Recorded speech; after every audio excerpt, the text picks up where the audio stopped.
This session is going to be hosted by myself and Katy Moses from KAM, and I'm going to introduce my company a little bit later.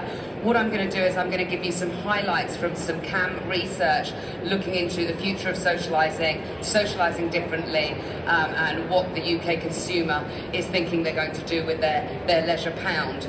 I'm then going to sit down with an esteemed selection of guests, including Dan Rowntree, Serena Smith and Matt Bretch-Smith.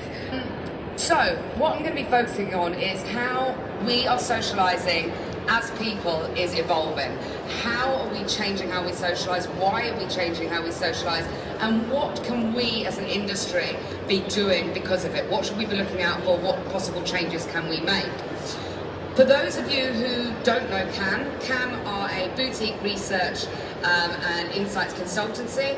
We are dedicated to the hospitality sector, and what we offer is creative and tailored insight-centered solutions. What does that actually mean in real life? What that means is that we help businesses such as Borough Market. We've just recently helped them with a project that looks at a deep dive to look at who their customers are. We help competitive socialising venues like NQ64 to understand not just who their customers are, but where their lapsed customers have gone and how they can attract them back. We've done everything from taste testing for wasabi through to brand recognition stuff for Adnams. We work very, very collaboratively with our clients to solve problems they have, to answer questions they have, and to prove or disprove hypotheses. So that is us, that is what we do. We also keep an eye on general consumer trends, and we also release reports throughout the year. If you are not a member of our Knowledge Hub, write that down, Knowledge Hub. There might be a QR code at the end, in fact I think there is. You should be part of that. It's free of charge, and it has a lot of insight on it. So, let's crack on a little bit and look at how the future of socialising is going to look, and let's start with what's actually going on right now. We have three main barriers, according to KAM research, three main barriers to footfall, and you're going to see as I go through this research that actually the barriers to footfall are our biggest problem in the industry at the moment. It's not necessarily who's spending what they're spending, it's the fact that the footfall into the on-trade has dramatically decreased.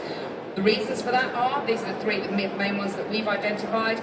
We obviously have a cost of living crisis, a cost of doing business crisis, and an economy that's practically in the bin. We're all hoping that's going to change in 2 days' time, but we'll see. I'm not supposed to get political, am I? No, okay. Anyway, so 84% of people that we spoke to said that wanting to save money actually prevents them from going out. Now that doesn't mean they're not going to go out, but it does mean that they are going to look for much better value for money when they do go out. So it's incredibly important that as an industry we are showing that, and I'm going to come on to value for money a little bit later. We also have a trend towards health and wellness and moderation. And again, I'm going to talk about the low and no market in a little bit. And 62% of the people that we spoke to when we said to them, you know, what is preventing you from going into pubs, bars, restaurants and leisure venues, 62% of them said, I'm trying to be healthy, I'm trying to cut down on alcohol, or I'm trying to look after myself more, and that's why I'm not going out so much. And then, of course, we've got that sort of knock-on effect from the lockdowns, which is people are more comfortable in their homes. In the first 3 months of that first lockdown, the average household spent £3,000 on DIY or anything specifically for their home, whether that was new sofas, new TVs. You know, we have upgraded our living spaces. So 53% are having more social occasions now than they at home than they were 12 months ago. So this is what we're competing with as an industry, and to get people into venues.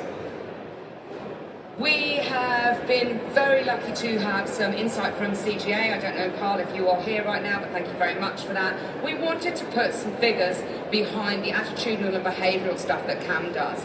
And what we've discovered here from this CGA data is that actually fewer customers are visiting licensed venues on a weekly basis now versus pre-COVID. I think we all know that. I don't think that's a big surprise.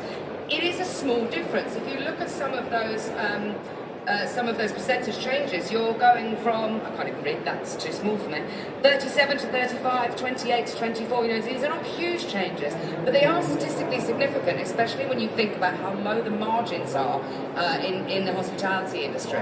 So it really, really matters. If we've got less people coming through the doors, then we really are going to be taking money off our bottom line.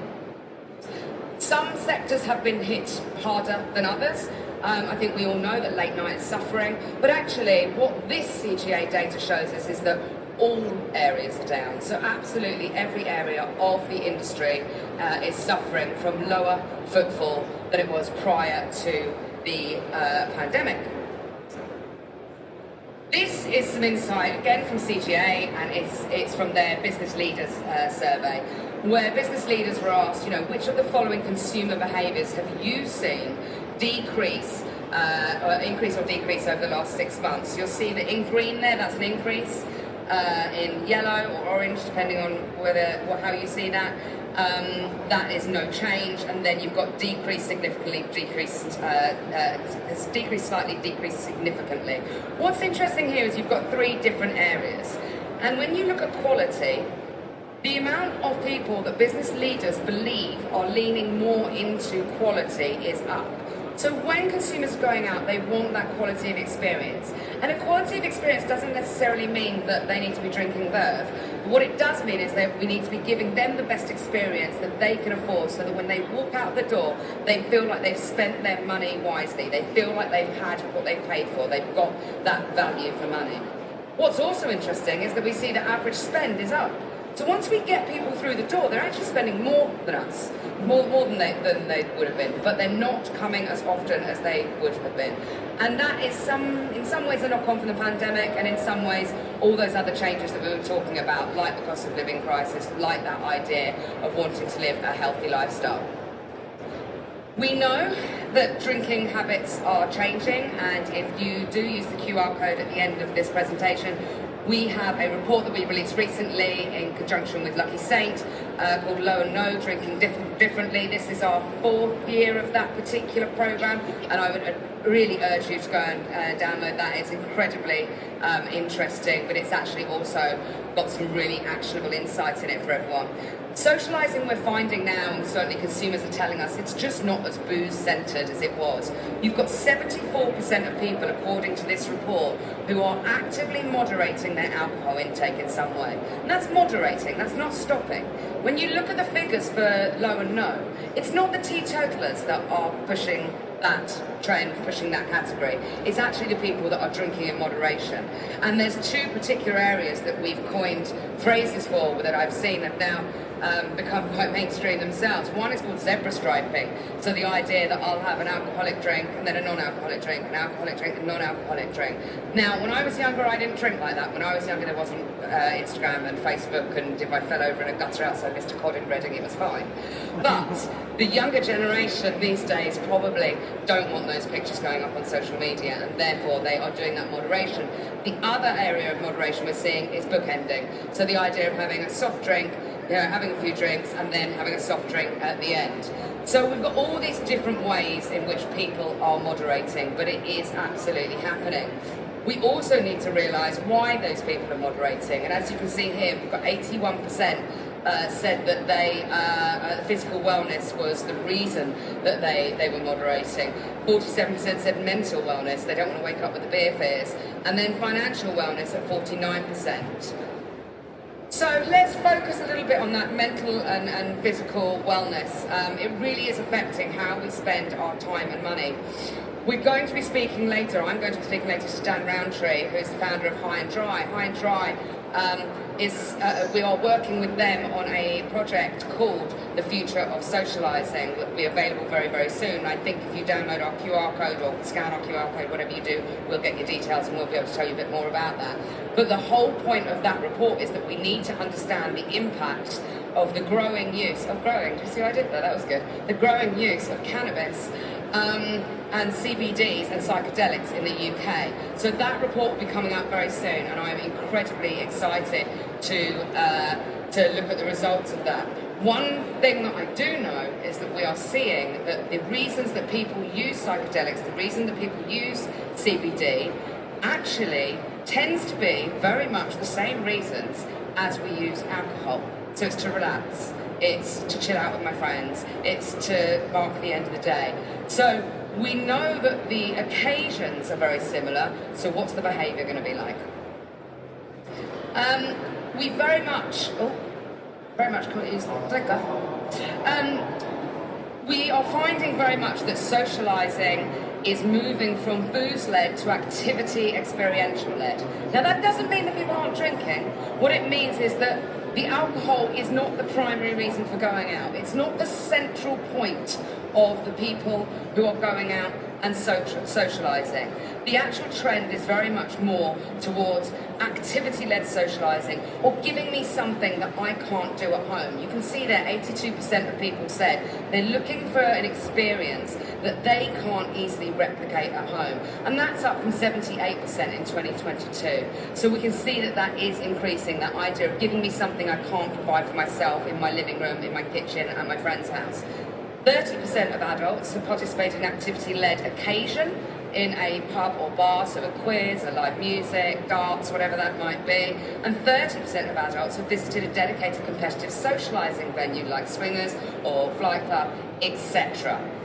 So we can see that the alcohol is still involved in socialising, but it's not what the socialising is evolved around. If we want to look at other areas that are affecting how we socialise, we can talk about sustainability. I don't like the word sustainability because I think it's a really easy out for people who don't really know what it means, and they can say, yeah, I'm sustainable, or I'm doing something to do with sustainability. What we really mean is practices that are good for the planet, practices that are good for the environment. There's a common misconception that sustainability isn't important to customers. It is. It actually declined in importance during the pandemic because everyone was just trying to stay alive. But now that we are out of the pandemic, the importance of sustainability has now shot back up into the top 10, and in fact I think top 5 for some consumers. 36% say that how sustainable a venue is actually impacts their decision to visit it. So we're not just looking at should we, do good, should we be do-gooders. We're actually looking at a business argument for sustainability here, because customers are making choices on how sustainable a pub, bar or restaurant is. 46% are far more likely to return to a venue if it supports sustainability in their operation. And 46% said they'll pay more for food and drink if they're sustainably sourced. So it's that idea of we can go out, we can have a couple of drinks, we can have something to eat, and actually we're still doing good for the planet. And then also, when it comes to pay more, it is a known fact from consumers that if they are paying more for something that is sustainably sourced, they accept that because they realise that they have to pay more in order for that to be a good experience. And in turn, that becomes a more premium experience, and they feel that they're getting more value for money. So I am now going to sit down with you guys, and we're going to have a bit of a chat about some of the stuff that we've just heard.